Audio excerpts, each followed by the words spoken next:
এবার আসে একটি রচনা, যে রচনা হচ্ছে আত্মকথা।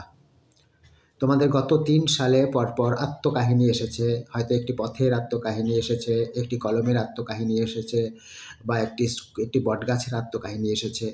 এরকমভাবে যদি আবার তোমাদের ২০২৫ সালে একটা আত্মকাহিনী আসতেই পারে পরপর। এই রচনাটাই দেখা গেল যে পরপর ৩ বছর পড়েছে আত্মকাহিনী নিয়ে। তো আত্মকাহিনী লিখতে গেলে যেমন একটা যদি লেখো যে একটা ক্যালেন্ডারের আত্মকাহিনী, ক্যালেন্ডার যা আমাদের তারিখ, মাস ইত্যাদি শিখিয়ে দেয় বা আমাদের বলে দেয় কোন বার ইত্যাদির কথা, তার আত্মকথা যদি আমরা পড়ি বা বলি, তাহলে আমাদেরকে প্রথমেই লিখতে হবে আমি একটি ২০২৪ সালের ক্যালেন্ডার। আমার জন্ম হয়েছে কারখানায়, এবং কারখানা থেকে বিভিন্ন প্রসেসের মাধ্যমে আমার যখন নতুন রূপ নিল বা আমি যখন নতুন রূপ পেলাম, সেই রূপ নিয়ে গাদা ধরে একসঙ্গে আমরা সহোদর হিসাবে বাইরে বেরিয়ে এলাম। সেখান থেকে কিছু কিছু করে ভাগ হলাম। কেউ বা গেলাম বিমানে, কেউ বা গেলাম ট্রাকে, কেউ বা গেলাম ছোট গাড়িতে। কিন্তু আমরা সবাই ভাগ ভাগ হয়ে, ছোট ছোট বান্ডিল হয়ে আমরা বিভিন্ন শহর, গ্রাম, গঞ্জ ইত্যাদির দিকে ছুটে চললাম। সেখানে আবার ভাগ হয়ে আমরা চললাম, কেউ বা সাইকেলে, কেউ বা মোটর সাইকেলে, কেউ বা হাতে করে, কারো হাতের ঘাম লেগে আছে আমাদের শরীরে। এইভাবে আমরা চললাম প্রতিটি লোকের বাড়িতে বাড়িতে। বছরের ২০২৪ সালের প্রথম দিবস, সেই সকালবেলা আমরা পৌঁছালাম কারো বাড়ির বারান্দায়, কারো বাড়ির দোতলার উপরে ঢিল হয়ে, কারো বা দরজার নিচ দিয়ে, কারো বা গ্রিলের নিচ দিয়ে, কারো বা জানলার ফাঁকা দিয়ে আমরা টুপ টুপ করে পৌঁছে যেতে লাগলাম সারা দেশে বিস্ময়করভাবে। প্রথম যখন আমরা এইভাবে প্রবেশ করলাম, আমাদেরকে পেয়ে মালিক অত্যন্ত আনন্দিত। তাদের হাত মুখ ধোয়ার আগেই প্রথমে দেখেই তারা আমাদেরকে মেলে ধরলেন ঘরময় লাইট জ্বালিয়ে, এবং আমরা যেন আরও পুলকিত হলাম, আলোকিত হলাম নতুন পরিবেশে, নতুন ঘরে। আমাদের হয়তোবা একটু ভয় ভয় করছিল, কিন্তু দেখলাম মালিক অত্যন্ত যত্নশীল। কোথাও দেখলাম মালিকিন অত্যন্ত যত্নশীল। আমাদেরকে ব্ল্যাক টিপ বা সেলো টিপ দিয়ে দরজার সঙ্গে আমাদেরকে আটকিয়ে, আমাদের যে সুন্দর শরীর আছে সেই শরীরটাকে এই কারেন্টের আলোয় ঝকমক করতে লাগলো, এবং আমাদের শরীরের মধ্যে মালিক এবং তাদের যে ছোটকর্তা আছে বা মালিকিন আছে, তারা কিন্তু কিছু কিছু তারিখ মেনশন করতে লাগলেন, বলতে লাগলেন তাদের ছুটি ছাটা কোথায় কাটাবেন, কখন কিভাবে যাওয়া যায়, এক ঝলক দেখে নিলেন। মনে হলো তারা দেখে অত্যন্ত আনন্দিত হলেন। আমিও তাদের আনন্দটা বুঝতে পারলাম। আমি প্রথমে নিজেকে আমি একটি বস্তু, বা আমি একটি এই যে দেওয়ালেই থাকবো, আর কোথাও নড়চড় করব না, এটা কিন্তু আমি প্রথমে ভাবতে পারিনি। আমার আনন্দেই ৬ মাস কেটে যায়। আমার গায়ে যে বিভিন্ন রকমের রং বেরঙের লাল কালি, নীল কালি, এবং Sunday, Monday, Tuesday, Wednesday, Thursday, Friday, Saturday, এই যে লেখাগুলো ছিল, সেই লেখাগুলোর যে মূল্য আমি ধীরে ধীরে আমার জন্য অক্ষর জ্ঞান সম্পন্ন করতে শিখলাম। অর্থাৎ সানডে মানে রবিবার, মনডে মানে সোমবার, টুয়েসডে মানে মঙ্গলবার। এইভাবে ধীরে ধীরে আমারও মুখস্থ হয়ে গেল আজকে আমি কোন বারের কোন তারিখ, অর্থাৎ কোন মাস। জানুয়ারি, সেই জানুয়ারি মাসটা কত দিনের, ফেব্রুয়ারি মাসটা কত দিনের, মার্চ মাসটা কত দিনের। আমি যেন ওই মালিক বা মালিকিনের আগে থেকেই আমি বুঝে উঠতে পারলাম, বা আমি বলে দিতে পারলাম। আমার ভাষাটা হয়তো বা মালিকিন বুঝতে পারছে না, কিন্তু মালিক বা মালিকিন বা তার সন্তানেরা কোন তারিখটা খুঁজতে চায়, কী বিষয়ে খুঁজতে চায়, তা কিন্তু আমি বুঝতে পারি। এবং আমার শরীর যেটুকু আছে, সেই পাতলা শরীরের মধ্যে তাদের কথায়, তাদের মুখের দিকে তাকিয়ে আমার কিন্তু অনেক উৎসাহ হয়, আনন্দ হয়, পুলক জেগে ওঠে।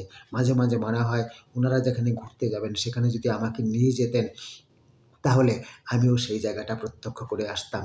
কিন্তু হায়রে অভাগা, আমার যেটুকু ক্ষমতা, সেই ক্ষমতার মধ্যেই আমাকে হয়তো বা থাকা দরকার। একটা পুরানো দেওয়ালের মধ্যে আমি লটকে ছিলাম, সেভাবেই আমি লটকে থাকতে লাগলাম।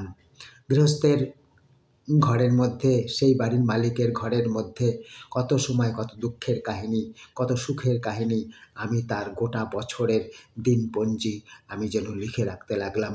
প্রথম যে উৎসাহের জিনিসটা এসেছিল, উৎসাহের উৎসবের মুখটা এসেছিল, সেটা গ্রামে, সেটা ওই বাড়ির মালিক যার জন্মদিন ছিল, সেই জন্মদিনের বিভিন্ন রকম সজ্জায় সজ্জিত করা হয়েছিল এবং বেলুন টাঙানো হয়েছিল এবং গোটা ঘরময় একটা সুন্দর মোমবাতি তার সঙ্গে ধূপকাঠি এবং প্রদীপ একটা আলাদা পরিবেশের মধ্যে আমাকে আমোদিত করেছিল। চারপাশে লোক গমগম করছিল, একটা ছোট্ট স্টিরিও বাজছিল, সেই স্টিরিওর মধ্যে আনন্দের গান যেন মালিককে বারবার অনুপ্রাণিত করছিল, অভিনন্দিত করছিল। আমিও বারবার হ্যাপি বার্থডে টু ইউ বলতে চাইছিলাম এবং মনে মনে বলছিলামও, কিন্তু তাদের সে দৃষ্টি যায়নি। যদিও তারা সেই তারিখটাকে বারবার স্মরণীয় করে রাখবার জন্য এই দিনটি আবার আসুক, এই দিনটি আবার আসুক এই বলে নিজেদের মধ্যে হাততালি দিচ্ছিলেন এবং নিজেদের মধ্যে মোমবাতি জ্বালিয়ে, পায়েস খাইয়ে, কেক কেটে, সে এক এলাহি ব্যাপার। আমার ওই তারিখটার, ক্যালেন্ডারের ওই তারিখটা দেখেই এদিক থেকে আমি নিজেকে অত্যন্ত ভাগ্যবান মনে করেছি।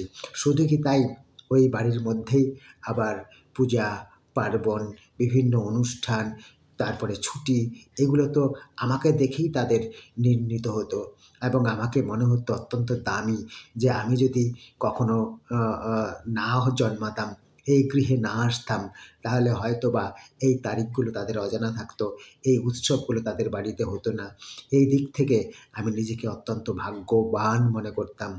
তবে খুব যে সবসময় আনন্দ উৎসাহ তাই নয়, মাঝে মাঝে দু একটা বিষয় আমাকে মনটা খারাপ করেছে।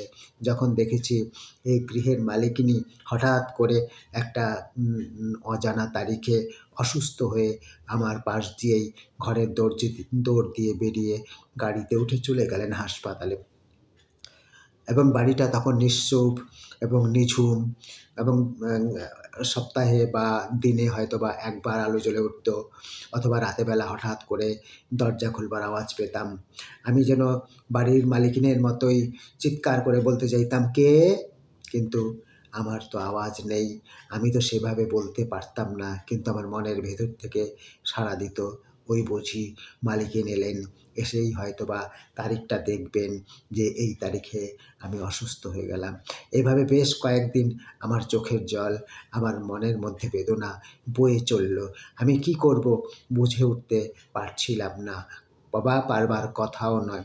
কিন্তু একদিন আবার সুদিন ফিরল, যেদিন বাড়ির মালিকিন আবার তিনি চলে এলেন বাড়িতে এবং কয়েকদিন বেশ সেবা শুশ্রূষার পর আবার তিনি ভালো হয়ে উঠলেন। এইভাবে যে কখন বছরটা কেটে গেল, কখন যে আমি আমার আয়ু শেষ হয়ে যেতে লাগলো, তার কিন্তু আমি টের পাইনি। আমি টের পেলাম যখন 25শে জানুয়ারি যীশুখ্রিস্টের জন্মদিন তারা দেখলেন বা আয়োজনের জন্য চারদিকে উৎসবে আমোদিত হয়ে উঠল এবং তখন বললেন যে আরেকটা ক্যালেন্ডার, নতুন বছর আসতে চলেছে, পুরনো বছরকে বিদায় জানাবার মুহূর্ত চলে এসেছে। পুরনো বছর বিদায় মানে আমি তখনও ঠিক বুঝে উঠতে পারিনি আমারও বিদায় হয়ে যাবে পুরনো বছরের সঙ্গে সঙ্গে। সত্যি সত্যি তাই হলো। 31শে জানুয়ারি 2024 ঠিক মধ্যরাতে আমি আমার সেই প্রিয় দেওয়াল থেকে খসে পড়লাম।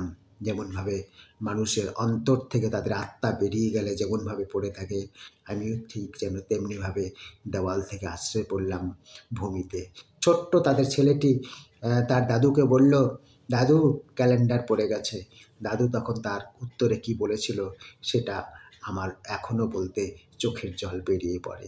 তারপর ওই যে আমি বাইরের ঘরে বারান্দার মধ্যে পড়ে রইলাম, আমাকে আর কেউ যত্ন করলো না, আদর করলো না, দেওয়ালে টাঙালো না, আমি চলে গেলাম বলে কেউ দুঃখ করলো না।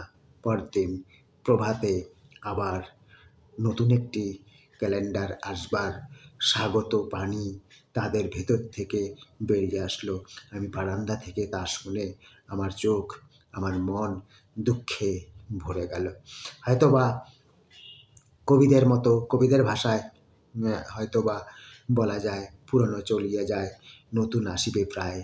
এই যে আপ্তবাক্য, এই যে পরিবর্তনের প্রথা, এই পরিবর্তনের দিক থেকেই হয়তোবা আমাকে চলে যেতে হলো এবং নতুনকে জায়গা দেবার জন্যই।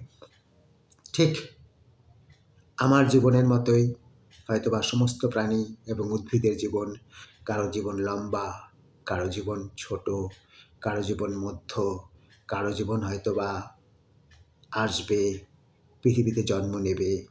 এই যে ভাঙা গড়া, এই যে চলে যাওয়া, নতুন করে চলে আসা, এই নিয়ে হয়তোবা পৃথিবী।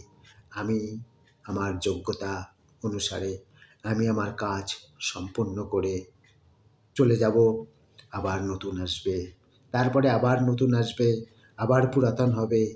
এই যে ভাঙা গড়ার খেলা, এই নিয়ে হয়তোবা আমার জীবন। আমার এখন আর দুঃখ হয় না। আমি একটু একটু করে হারিয়ে যাচ্ছি এই জীবনের, এই পৃথিবীর গভীর থেকে গভীর অন্ধকারে।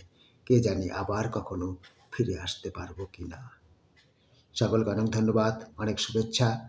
একটি ক্যালেন্ডারের আত্মকাহিনী আমি তোমাদের কাছে রচনা হিসাবে বলবার চেষ্টা করলাম। তোমরা ভালো থাকবে সবাই।